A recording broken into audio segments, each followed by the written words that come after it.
मधुबनी जिले के बेनीपट्टी प्रखंड के बसैठ चांदपुरा स्थित कृषि विज्ञान केंद्र परिसर में एसके चौधरी एजुकेशनल ट्रस्ट के तत्वाधान में शुक्रवार को 3 दिवसीय अंतर्राष्ट्रीय कृषि शिक्षा एवं स्वास्थ्य महोत्सव सह मेगा एग्री एक्सपो का आयोजन किया गया। सेमिनार का उद्घाटन बिहार के राज्यपाल राजेंद्र विश्वनाथ आर्लेकर, निवर्तमान सांसद हुकुमदेव नारायण यादव, हुकुम सिंह मीना, ललित नारायण मिथिला विश्वविद्यालय के कुलपति संजय कुमार चौधरी, दरभंगा कामेश्वर सिंह संस्कृत विश्वविद्यालय के कुलपति लक्ष्मी निवास पांडे, डीएम अरविंद कुमार वर्मा व एसपी सुशील कुमार सहित अन्य अतिथियों ने दीप प्रज्वलित कर कार्यक्रम का उद्घाटन किया। इससे पहले राज्यपाल ने सभी स्टॉल का उद्घाटन किया और स्टॉल का मुआयना करते हुए कार्यक्रम स्थल पर पहुंचे। राज्यपाल के पहुंचते ही जवानों ने उन्हें गार्ड ऑफ ऑनर देकर सलामी दी। दीप प्रज्वलन के बाद राष्ट्रगान गाकर पहले दिन के कार्यक्रम की शुरुआत की गई। तत्पश्चात सामूहिक नृत्य गणेश डांस नामक वेलकम डांस की प्रस्तुति की गई। फिर संस्थान के अध्यक्ष द्वारा सभी आगत अतिथियों को मिथिला की परंपरा के अनुसार पाग, दोपट्टे और मखान के माला से सम्मानित किया गया।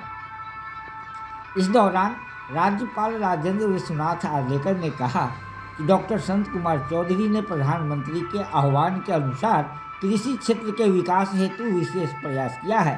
कृषि क्षेत्र में जो भी बदलाव हुए हैं वह तकनीकों के इस्तेमाल से संभव हुए हैं। मिथिला के किसानों के लिए बहुत कुछ करने की ज़रूरत है। कृषि अर्थव्यवस्था की रीढ़ है। उन्होंने कहा कि हमने देखा है कि पिछले कई वर्षों से किसानों पर ध्यान जितना देना चाहिए उतना नहीं दिया गया, लेकिन अब परिवर्तन हो रहा है। प्रधानमंत्री भी किसानों को लेकर गंभीर रहे हैं और कृषि क्षेत्र के विकास के लिए कई कार्य किए जा रहे हैं। राज्यपाल ने कहा कि टेक्नोलॉजी को अपनाते हुए पारंपरिक खेती को आगे बढ़ाना है। पिछले कई वर्षों से रासायनिक खाद से मिट्टी के उर्वरा शक्ति और फसलों के उत्पादन में कमी आने लगी है। रासायनिक खाद के प्रयोग से क्वालिटी के स्तर में गिरावट हुई है।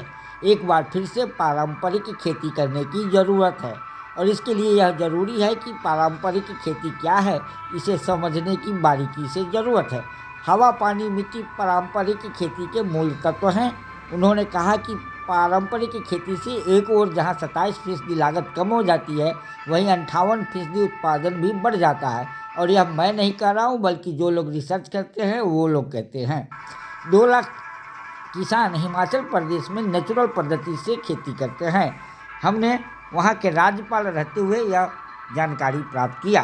प्रधानमंत्री भी कहते हैं कि किसानों की आय दुगनी हो और प्रयास भी कर रहे हैं। 2047 तक भारत को विकसित भारत बनाने में सहयोग करना जरूरी है।